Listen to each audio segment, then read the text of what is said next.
Alright, there you go. So that's the ball nose. I think it's a 1 millimeter radius, so 2 millimeters diameter ball nose with a 1 millimeter passover.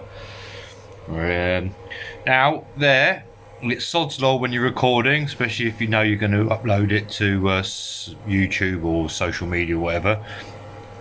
For the first time since December, my bloody Z-axis failed. It was the cheap, I can't remember what driver I'm using. It must be no more than $5 or five or €10. Anyway, it overheated. Typical thing, never happened before. It doesn't happen usually because I've got a whacking great big fan sitting on top of all the drivers.